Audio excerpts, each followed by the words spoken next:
Hello, ladies and gentlemen. My name is Kurt. Welcome back to Firearms or Bust. At the sound of the wolfie barking, we will continue with episode 256 of the aforementioned show. Whoop, drowning. So let's get to it in a easterly, westerly direction. Whoa, I got a little bit of a push from Wolfie there. Thanks a lot, guy. But yeah, here we are, episode 256. I have an itch on my nose, and I'm creatively itching it so that I do not block the sound of my voice, therefore completely negating the fact that I did that, so you wouldn't know I was itching my nose. I pointed it out. Good job, Kurt. Professional YouTube guy. Oh gosh, that scared me. The shaking of Wolfie, the little water droplets I caught out of the corner of my eye, and I thought there was some sort of creeper attack or something imminent and or happening at that time. But there was not. But regardless, we got a lot more of the donations over at the firelandsabusta.com with a spicy meatball. But yeah, we got a lot more donations to Child's Play charity over at firelandsabusta.com. Surpassed $32,000, 32% of the way towards our $100,000 goal this season, season 4. More specifically, we're at $32,373.50. Thank you. I can't say it enough, and I never feel like I say it properly enough or with enough gusto or fervent enthusiasm, but thank you to everybody who donates. It really,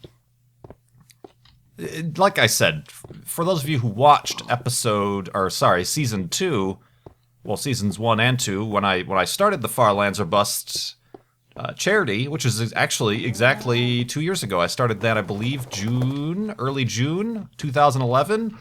I previously was just doing Firelands or Bust as... Well, actually, I didn't call it Firelands or Bust until I started the charity. It was a... Thinking about this cliff too, eh, Wolfie? Get out of the way, leaves. I didn't have a specific name for the series. It was just my Minecraft adventures, and I just happened to start walking towards the Firelands. And it wasn't until early June of 2011 that I'm like, you know what, it was gaining popularity, I should turn this into something, use this superpower for good, and not just some random YouTube series, and also to give myself a reason to keep going for much longer than I thought I would have if I was just doing it as a YouTube series. So I decided, you know what, it's a walk-a-thon. I'm walking-a-thoning. So I should raise money for charity, and Child's Play charity is something I've supported previously, and many other... Wow! I'm sorry, I'm a little bit taken aback by this landscape here. They're like very rolling. It looks almost like, Monument Valley in, where's that in? Montana or Utah? Kind of a southwest kind of hills and mountains, the Badlands, but it's covered in snow. I'm sorry, you don't get this in the current terrain generation, only here. Firelands or Bust using Minecraft Beta 173. I'm sorry, but I was saying, if I may continue, can I finish? I just started it as a fundraiser for Child's Play charity, and that was actually apt timing. Early June 2011, so for 2 years, not only have we been walking to the Farlands in Minecraft, but we've been raising money for Child's Play charity, and I just said that first goal, let's try to raise $820. I had no idea how long that would take, and we reached that in less than a week after I started the first goal, and I'm like, oh, I was very much caught off guard. I did not expect at that time how much support I would get, and I still, to this day, like I said, am unable to express how caught off guard, how pleasantly surprised, how appreciative I am for the support for Child's Play charity. Just to have, maybe, I don't know, maybe some of you have never heard of Child's Play charity before this, so being able to use the interest people have in Firearms or Bust and apply that towards, you know, helping kids in hospitals around the world is you know, the least I could do, the least that I think that I contribute to this. The rest is all you guys and how generous you are with your donations. So I appreciate it. Here, now 2 years after having started the charity event in episode 256 and continuing on to the Firelands. Indeed. Right, Wolfie? No, he's not gonna. Have a seat. I'm going to feed you. I got a message from an anonymous donator over at the Child's Play charity donation fundraiser thing. You can leave comments with your donation. An anonymous donator made note that in addition to having started the charity 2 years ago, we got Wolfie 2 years ago. I think it was pretty soon after I started the charity that we actually ended up with Wolfie. This person noted that we got Wolfie on June 6th, 2011. So, happy... Well, it's not technically... You can't say second birthday because he was fully grown at the time I tamed him. Happy second year anniversary of being tamed, I suppose? Possibly the oldest wolf in Minecraft ever. Especially in this version of the game. So that's awesome. Thank you for making note of that. And that I fell in a puddle. And they also asked with that note, they asked, what has been your fondest and most awesome moment, I suppose, in Firelands or Bust? There's too many of them, to be honest. I mean, there's all these awesome landscapes we've come across, funny moments. I had a lot of fun with the flob-athons, obviously.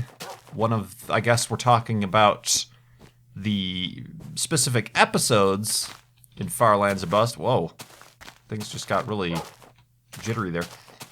The specific episodes of Firelands or Bust, I had a lot of fun editing and recording and making that the first episode of Season 4, where we went back and got Wolfie after temporarily losing him via a glitch during the previous Flob-athon 2012. That was a very dramatic moment. You know, I keep this series, and generally most of my series and videos on YouTube, very lighthearted. I try not to get too serious or dramatic. Something has happened where the jitteriness on the diagonal has just... There was a point I crossed back there where it just like, pow, and I noticed it. So maybe we have passed through yet another integer of the floating point precision error, because it just seems extremely more... You know, a lot more, yeah, look at that. Oh my god. Yeah, something really weird just happened, guys. 2 years. It just seems a lot more prominent, does it not? Yeah, I mean, look at how the sheep, as they are not part of the terrain, they're entities, are being treated a little bit differently. Wow, yeah, I'll have to... I don't remember where that was. It might have been a little bit longer ago, but I want to see if I can, like, pinpoint that moment. I think it was in the snow, was it not?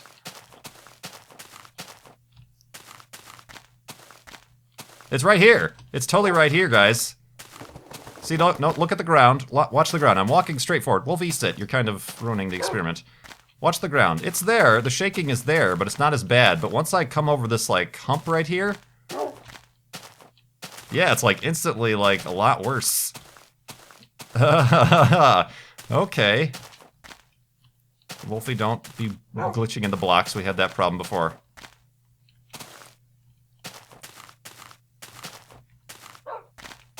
Okay, I might be seeing things, to be honest with you, because now I'm noticing it's actually pretty bad back here too.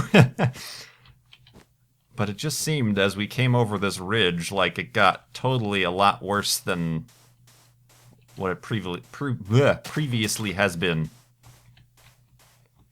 Alright, there's the line right there. I'm just going to try to walk in a straight line. Maybe not. I think I'm just going insane is what's going on. Huh. Alright, well, I suppose if this is an actual border between some sort of rounding error or something going on,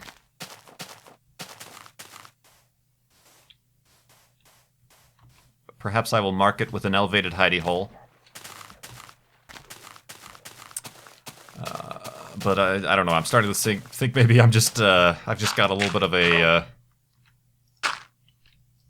confirmation bias. Wow, yeah, that is pretty terrible. That, sorry, I've lost so many. This right here, this is the most fondest and amazing moment when we visually noticed that something has gone exponentially worse in the jitteriness with the rounding errors, the float point precision. Let's go to sleep right on the border, and hopefully we don't like turn inside out. Our like guts are on the inside out boy. All right, yeah, like sleep.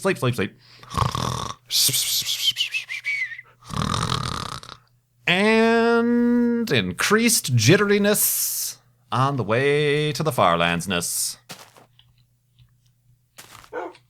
Yeah, look at how, whoa, yeah. Look at how, oh, that's not, oh, I had a, yeah, whoa, look at how far off the block selection is. See, I'm not even looking at the block, but I actually technically still have it selected. Yeah, something, that seems rather sudden that happened, does it not? Or maybe I just haven't been paying attention. Well, that's a moment. I remember in the first flob-athon, we actually started to notice that. Very significantly. I think it was, we had Ant Venom on the line at the time, and he noticed. And he's like, look at the selection box is way off. It's not this, it wasn't obviously as far off as it is now, but wow, it's like a whole pixel, or a whole, like on the texture is obviously whatever it is, 32 pixels wide. It's off by a whole pixel on the artwork, the texture. Interesting. Anyway, yeah, sorry. As I was answering that question, I don't have any specific moment. Wow, yeah, that's really, sorry. I don't have any specific moment that I could say. We've had so many different moments, but I'm looking forward to even more amazing moments. I mean, even the 200th episode, going into the Nether, that was fun, and, you know, I don't script any of this stuff.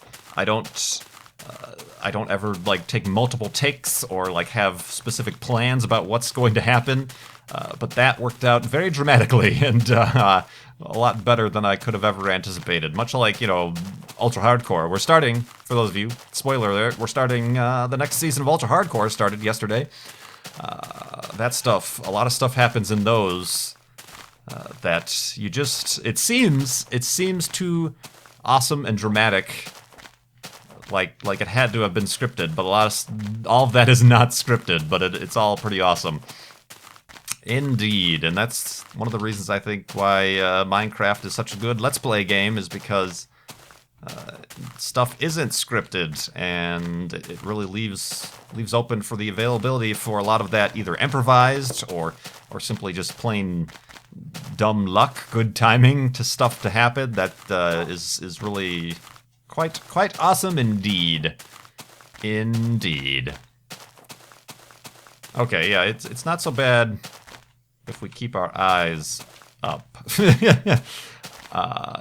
But yeah, that's, I always get this question, so I don't think any amount of answering it in every video is going to help, but the jitteriness is not lag, it's not your computer, it's not the video, it's not my render settings. It is actually an effect of getting so far out away from your spawn point, in that Minecraft calculates the player's location and the location of entities using a 32-bit integer, float point integer.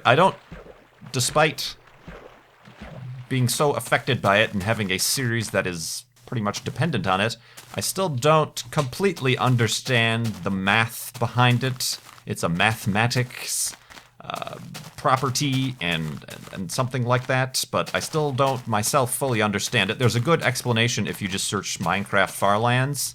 You'll have to scroll past the link to Farlands or bust, but then you'll get to the Minecraft wiki has a page on the Farlands. which has now since been kind of deactivated because it's no longer... Whoop, that's lava. No longer included in the game. But they do a pretty good job of explaining the floating point precision errors and stuff like that. And it's just because it's rounding off, chopping off where, you know, the rounding of where it thinks objects are, and so the game really doesn't know where I'm going. And as you get further and further away, as your X and Y coordinates gets larger and larger, that rounding error, I guess, gets bigger and bigger, and this effect gets much more prominent. I think it's actually a gradual thing. I think I was just kind of losing my mind back there. I don't think there's like a specific number you pass where like suddenly it's amplified. So that's how that cookie crumbles. I guess speaking of ultra hardcore, I got a question from Matt Rowe, who gave a donation at farlandsofbust.com, and a question. Yes, how come you stopped doing the previously on Mindcrack Ultra Hardcore recaps at the beginning of your UHC videos? I did that in season 3 only, I believe, which was the first season that it was PvP. I thought it was neat and kind of apt for that, but it first of all, kind of takes a little bit of time to edit that in, to try to find interesting things to put on the previously. But also it kind of, since we do release these episodes every other day, it seems a little bit redundant. It's not like it's a weekly episode like on TV that requires a recap to bring people back up to speed. So I've just done that in the sake of brevity. I know, especially now that with season 3 there were just 8 guys playing, now there's 21 in this latest season. So for the sake of brevity and keeping things short and sweet so that you have time to view as many players' perspectives as you possibly can. Alliteration right there. I've chosen not to do that.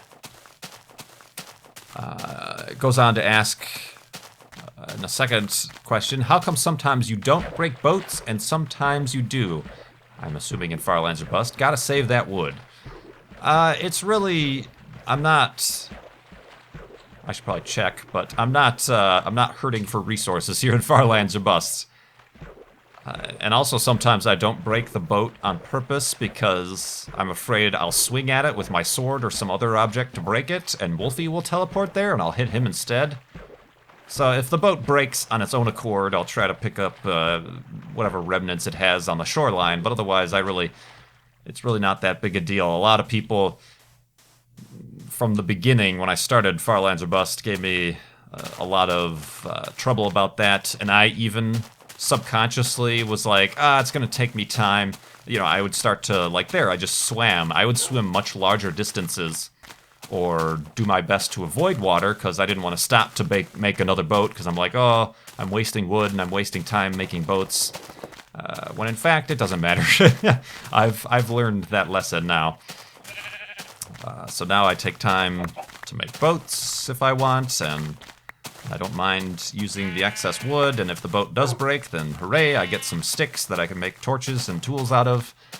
And if not, I'll just leave it as a token, as a short little tiny artifact of the journey. There are many, many boats all the way past down eastward towards our spawn point, just resting on the shorelines that centuries from now some advanced civilization will come across as an archaeological find and try to decipher the story of this crazy individual who has decided to just walk to the far lands. Yeah. I'm pretty sure they're just gonna give up and be like, this person was just out of the mind, crazy. There's no reason they weren't important. Don't look into them. There's no reason to include them in the history books. Ooh, that's a weird tree. Speaking of... Oh, I can just walk underneath it. Don't need to break it. Let's look at another question here. I get... Well, I don't really do news. As you might know, also, my skin, my player skin, just... One of those things. I started my channel, and woo! Picturesque. Oh, I was gonna say I want to jump into that water, but it was actually a little bit further away than I anticipated. Picturesque little area. My skin is Doctor, the 10th Doctor, Doctor Who fame. I actually started my series using the 11th Doctor skin, but I didn't like it. Whoa, careful, Wolfie! Oh, Jesus. You're alright, you're alright. Hold on. This whole place is just not nice to either of us. I'm trying to go the long way around here. But yeah, I just switched. I don't know, this was maybe like episode 20 or so, episode 18, 15, 20, something like that. Whoa, careful, Wolfie. Where I switched to the 10th Doctor. I just liked it a little bit better. He was in a suit and tie, a little bit nicer dressed. Well, the other, the 11th Doctor is in a bow tie and a tweed blazer, but suit and tie. He had the 3D glasses. I really like the 3D glasses. It was kind of a neat little feature. So I went with the 10th Doctor, and it kind of stuck. And I got a question regarding some news about Doctor Who from Ella. Asked, what do you think, or what is your opinion on Matt Smith, the 11th Doctor's actor, and his ending as the Doctor? It has been announced that he will be at the end of the next season. His last episode will be the next Christmas episode, 2013. He will be leaving as the Doctor. He's actually been the Doctor for more seasons than David Tennant, the 10th Doctor, was. And that just came as a little bit of a surprise, I suppose. But let's go to sleep and we will discuss such things in the morning.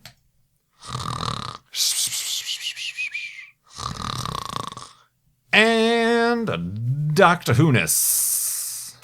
Indeed, Wolfie? Woof, indeed. That was a delayed indeed reaction. But yeah, Matt Smith. Actually, I suppose, despite having the skin, and despite kind of using some of the, the different fan-related knowledge, I've used the TARDIS noise in the past, and I've used the TARDIS in the past for special episodes and things like that and stuff. Despite my channel's connotations with Doctor Who, I'm not that, what I would consider that huge of a fan. I mean, I'm a fan, and I enjoy the series, but I'm not, I haven't been watching it since I've been a kid. I haven't, this or that or the other. I don't know all the Doctors. I haven't seen any of the classic Doctor Who. What happened was I started watching with the 11th Doctor.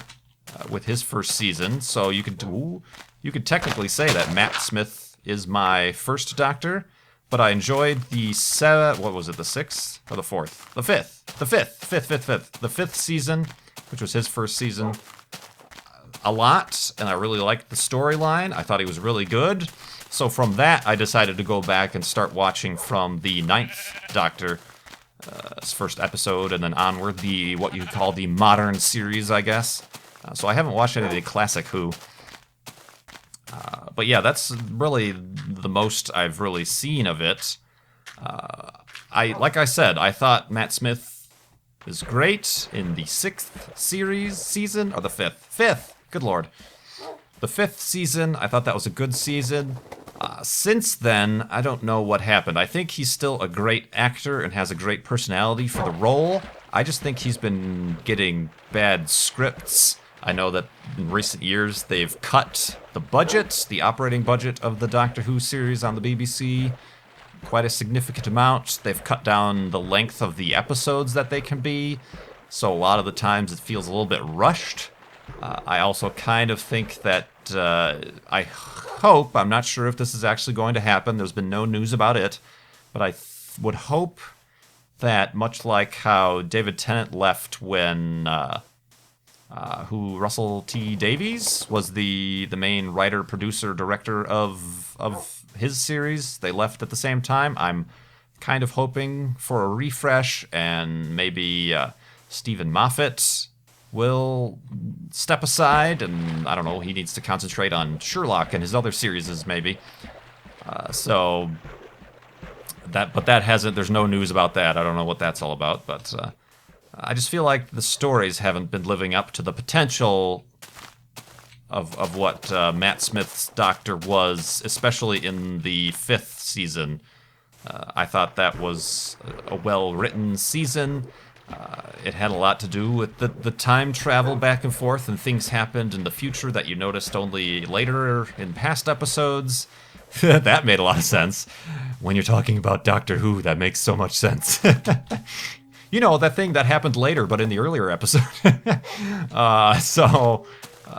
But since then, I think it's kind of fallen off, unfortunately. And I think a lot of that has to do with these latest seasons and episodes really haven't been taking advantage of the time travel aspect, unfortunately. But who knows? Anyway, regardless, who knows? Haha. We'll see. I'm kind of interested in how they're going to end his series. Obviously, everybody's, oh, okay, then everybody has their own suggestions, who should be the next Doctor, and a lot of people are suggesting, oh, maybe it's time for a female Doctor. I don't know how that would go. I don't see why that couldn't be a thing to happen. There was originally, I think in the old series, a mention that the Doctor could only regenerate 12 times, but they recently, in one of the side series, kind of said, no, that's not true. We need the series to go on as long as we can make something from it. So the whole 12 regenerations things is not true. So that's been quashed as far as the storyline goes. So yeah, that's my opinions on Matt Smith as the Doctor.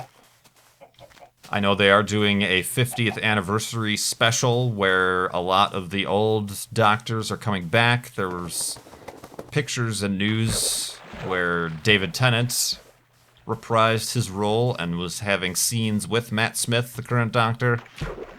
So everybody's looking forward to that, of course. So, but who knows? Who knows? I kind of, like I said, I'm not a huge die-hard know-it-all fan, so I simply watch casually as kind of this is a show I watch sort of thing. So I'll be interested to see, but I'm not emotionally attached, if you will, or anything like that. But thanks for that question. Who was it? Ella? A few other people asked that question as well. Look at this gigantic gravel beach.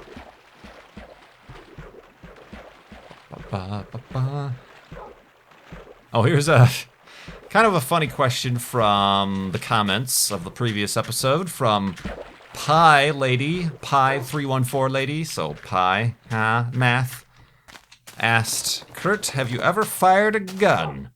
I suppose this is probably in a little bit inspired by, in reference to, Good recently uploaded his 2000th video on his YouTube channel, and it was an IRL video where he fired a gun. There's a whole story behind his uncle, and he passed down a gun to him, and on camera he just wanted to, as a kind of a final send-off, fire this handgun. It's also worth knowing that Good lives in the South, where that is much more of a frequent, perhaps, accepted activity, I guess.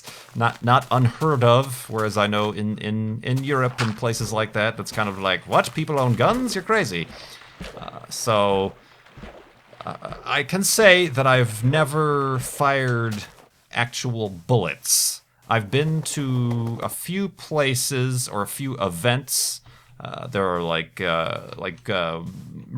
those events that they have, like reenactments, I guess, or people, I guess, are kind of like the Renaissance Fair, but they have all a bunch of military stuff, like World War II military stuff. There's one of them was an air show, so there was a lot of old military aircraft and current military aircraft and stuff, but the army or somebody was there, and they had their M16s and different army rifles that you could fire blanks, and they just had blanks. That is the most. It was obviously a real gun, but not real bullets. So I'm assuming the actual experience of actually firing a gun is much, much different. Although I'm not in any hurry, I don't particularly want to. It's not something I'm all that interested in. I could live the rest of my life without ever firing a gun for sport or otherwise. I've never been hunting or anything like that. It's another thing I generally don't care to ever do, so But yeah, thanks for that question. And check out that video if you'd like on Good's channel, Good Bodefist. It's 2000th video on his channel, jeez. So yeah, it's a no to answer that question, but sort of, maybe. Not really. Let's see if I can, well, the sun's kind of going down. I'm getting through this, this episode. Let me answer a little bit of a quick question here from a donator. Asked by... Where did it go? Crap, I lost it. Okay, from Nigma Viper. Asked, what was the first video you uploaded that surprised you with how many views you got? And how did it go viral? I'd say in regards to after I started my Let's Play series, it would be episode 11 of Firearms or Bust, because that was the episode I started the Firearms journey with, and that was after it got linked to on the Firelands page on the Minecraft wiki. Also, it turned out when you searched Firelands Minecraft on YouTube, that video came up. Even though I was nowhere near and was not featuring at all the Firelands, so that one got quite a lot of viral views from that, and it was after that, you know, I kept recording videos and it kept racking up views.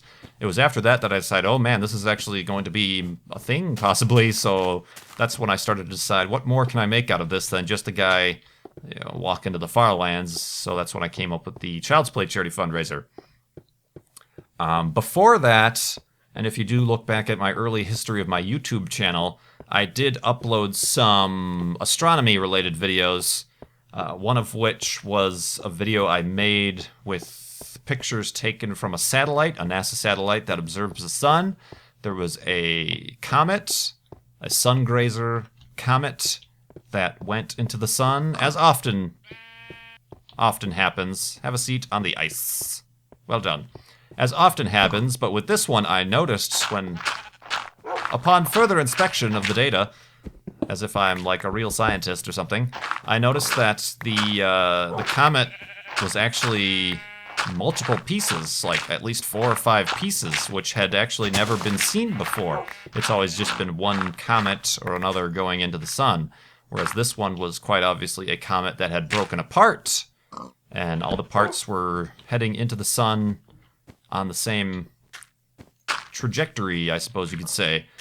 So I made a little animation on that and posted it to my YouTube channel and a few different websites like spaceweather.com, which actually follows comets and, you know, solar activity, linked to it, and a lot of people ended up viewing that. So that was, I would say, before I even considered or started doing, I already have a boat, the YouTube Let's Play thing. That was the first video that I had actually go considerably virally. So that was quite cool indeed. But yeah, anyway, let's make this episode go viral. Episode 256 of Firelands or Bust. Share it with your friends. No. Desperately in need of more viewers. No, not really. You guys are great. Like I've always said, I always feel like, oh, I passed 200,000 subscribers. I passed this many subscribers or views. That's got to be the most I'm ever going to get. So I never expect, nor do I depend on exploding virally on the YouTubes or the internet or anywhere. I'm happy going in the direction that we are going and raising all the money for Child's Play charity over at firelandsorbust.com. Good segue, Kurt. Good segue. But yeah, until the next episode, where we're going to experience far more jittery than this. Blech, far more jitteriness than this, rather. Thanks so much for watching. My name is Kurt. I will see you next time.